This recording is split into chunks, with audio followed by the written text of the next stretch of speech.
Maiden's The Final Frontier is the highest charting yet the most overlooked album in the band's discography. At least so far. Yeah, unbelievable. Released on the 16th of August in 2010, The Final Frontier became the 15th studio album by the legendary English heavy metal band Iron Maiden. And so as a part of our Up the Iron series, let's take a look at what makes this album so special, and finally answer the question whether it is the only Iron Maiden album without Eddie on its cover, in addition to being the one on which Iron Maiden trolled their own fans. Here you go.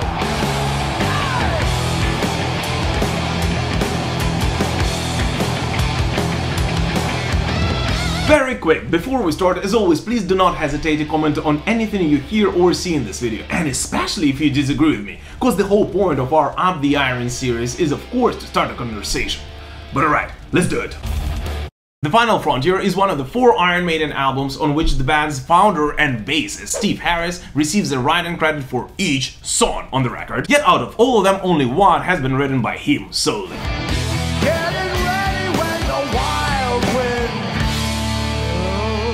And this, I believe, is very much evident in the overall mood and feel of the album and the musical composition of the songs, and even more so in their running time, given the fact that when it has been released, The Final Frontier became the longest running Iron Maiden record.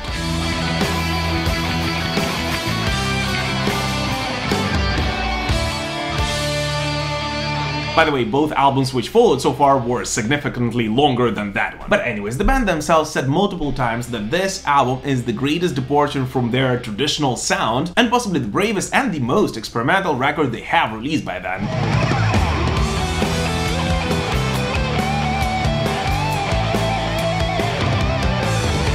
And that is true. At least partially, since indeed The Final Frontier features some of the most complex compositions Iron Maiden have done by then, although some fans and critics did not miss a chance to point out that each of those separately have been used by Iron Maiden in their previous works, hinting that the boys did not actually bring anything new to the table, but rather shuffled up their previously used elements. What? And speaking about bringing something from the past on this record, for The Final Frontier, the boys have returned to the legendary Compass Point Studios in the Bahamas, which Iron Maiden, Judas Priest and gazillion other bands have used quite frequently back in the 1980s.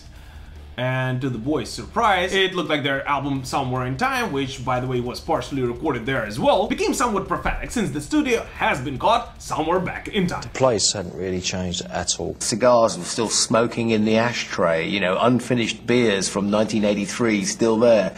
The carpet was the same. Yet the most important connection to their previous work, in addition to the one discussed just now, and the fact that the band actually referred to the flight of the Icarus in the title track, So close to the sun, surely we'll burn, like it goes before me, a soul as it goes. would of course be the overall space theme of this record, which is in no way new to any Iron Maiden fan who is familiar with their old discography.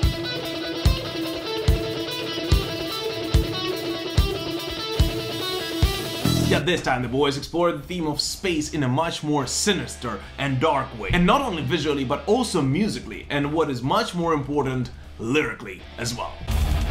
The first and the only single to The Final Frontier, the song El Dorado, was released on the 8th of June and has immediately caught attention of both the media and the fans all across the world, cause first of all, let's be honest here, any Iron Maiden album announcement is a big deal, and secondly due to its political connotations amidst the financial crisis which has started 3 years earlier.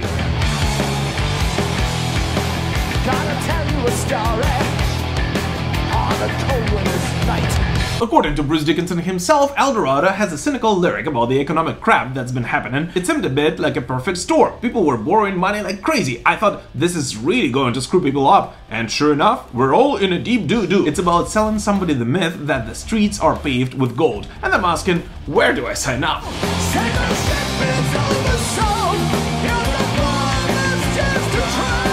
And eventually it will be El Dorado which will bring Iron Maiden their first ever Grammy Award in the band's history. And the Grammy goes to El Dorado, Iron Maiden.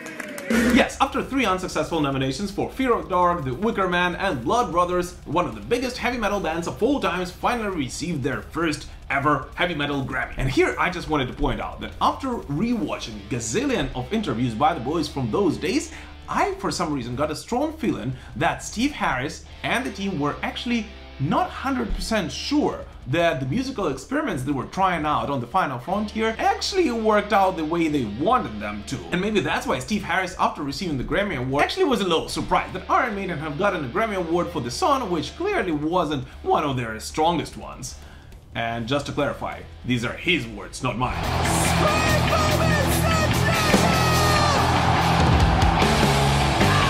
Yet still, the fact remains that El Dorado actually became one of the most successful singles Iron Maiden have ever released in their career, and by the way, the one which was released the furthest apart from the album since the band's debut single Runnin' Free and their first ever album, Iron Maiden.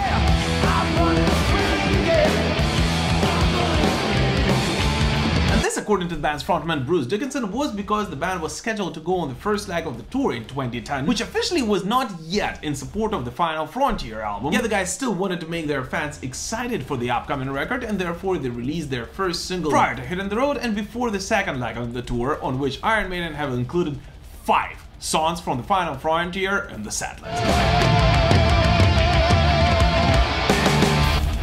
By looking at the band's discography and the tour statistics, we can definitely point out one thing. Iron Maiden hate space. What? Yes, the original Space and Time album, Somewhere in Time, is the most overlooked 1980s album by the band, and its space follow-up, The Final Frontier, despite its enormous financial success, is very much on the way to becoming the most overlooked album overall. After including El Dorado on the first leg of the tour, the band embarked on a proper tour in support of The Final Frontier, on the setlist for which Iron Maiden have included 5 songs from this record. Those being El Dorado, Satellite 15 leading into The Final Frontier, Coming Home, The Talisman, and the longest song on the record written by Steve Harris, When the Wild Wind Blows.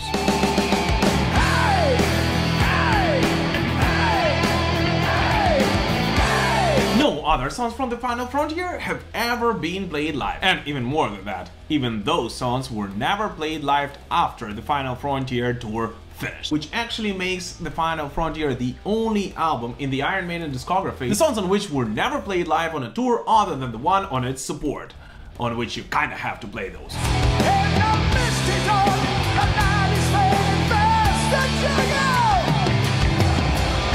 And this, I believe, is because this album is, in fact, quite different from the rest of the Iron Maiden records. And it would be rather hard to incorporate just 1 or 2 songs from the Final Frontier into the general set list and make them fit with the other tracks. And even more so, Steve Harris himself pointed out that it was extremely hard for the band to choose a single to represent the Final Frontier, for every song on this record is extremely different. And even though the Final Frontier is not really a concept album, it is actually meant to be listened to in one sit-through, which makes it somewhat of a running theme for heavy metal legends around that time, since we can say pretty much the same thing about Judas Priest's Nostradamus, which was released just a couple of years before that.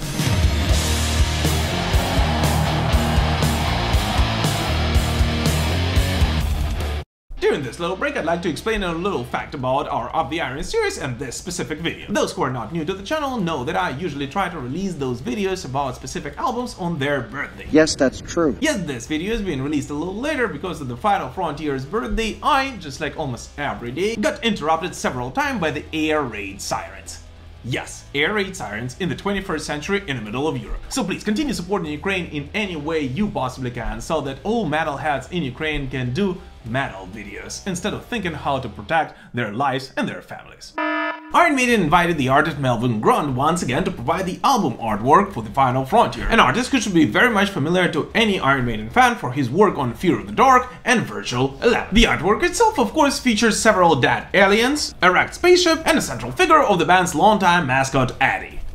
Or not. Bro, what are you talking about, man? In one of the interviews before the release of the album, Melvin Grund pointed out that the figure we see on the album cover of The Final Frontier is not exactly Eddie, and that this is actually an alien who looks like Eddie, and that the old and original Eddie might still come around a little later, possibly hinting at the future singles, and that this space creature is more of a mix between the Predator and the alien.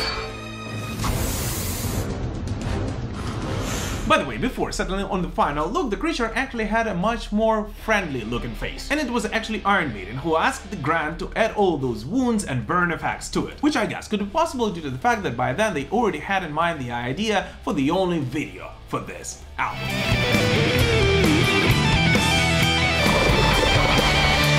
Of course, the overall original concept for the art was also quite different, the sketches for which are included in the album's booklet. And here's the thing, if you are one of those people who don't really like the album artwork for The Final Frontier, I have a message for you. At this point, let's all just be happy that one of those 4 didn't end up on the front cover. The original Eddie, mentioned by Melvin Grant, of course, never appeared later on, and the creature we have on the Final Frontier cover is the only one we got to settle with.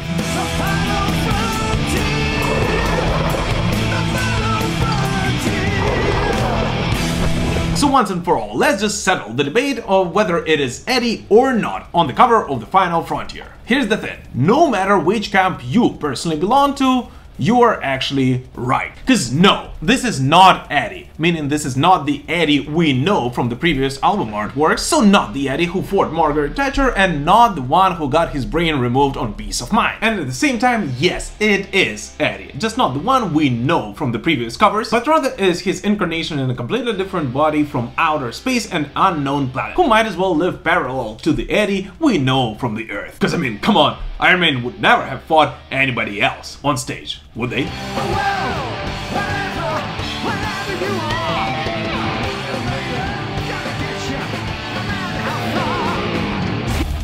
But the fact that the Final Frontier would be the first Iron Maiden album without Eddie on its cover was not the only thing which actually triggered, and even more so made Iron Maiden fans scared of this record. Since in one of the early 1980s interviews, the band's founder and bassist Steve Harris has been quoted saying that he imagines Iron Maiden to release 15 albums overall. And knowing that fact and reading the album's title, many fans, including myself, got just a tiny little bit scared that one of their favorite bands would quit their career. Why, God, why? And the thing is that just as with pretty much any Iron Maiden prank, the band did that very much on purpose. And in fact, Bruce Dickinson, knowing that Iron Maiden fans dreaded the coming of the 15th album by the band, has come up with the name The Final Frontier before any ideas for this album have even been written. And together with Steve Harris, they thought it would be hilarious to have a word "final" in its title, just to mess with die-hard Iron Maiden fans.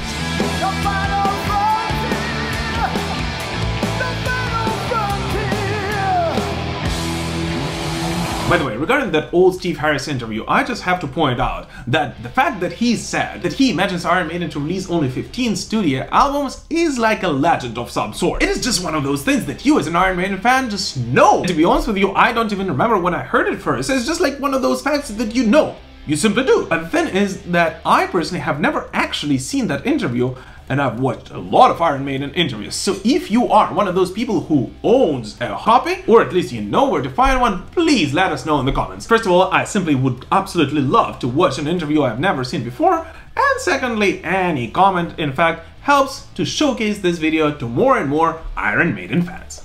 So do it. Exactly. But the thing is that one thing at which Iron Maiden has always been one of the best at is, of course, marketing. And just like with pretty much any previous and all of the future albums, Iron Maiden did an amazing job on building the fans' anticipation for the Final Frontier, sometimes playing on their fears, yet still cultivating this sense of legacy for the band. Even though, according to Steve Harris himself, they never actually considered the Final Frontier to be their last studio record.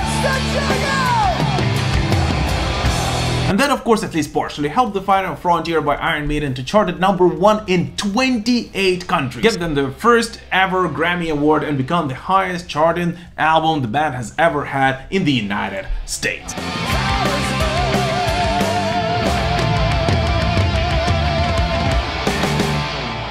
But anyways, what do you guys personally think about The Final Frontier, and which is your personal favorite song from this record? Please let us know in the comments, as well as whether you think that it is actually fair that The Final Frontier doesn't get any playtime on current shows. Thank you so much for watching, guys, and we will prevail. Slava Ukraini!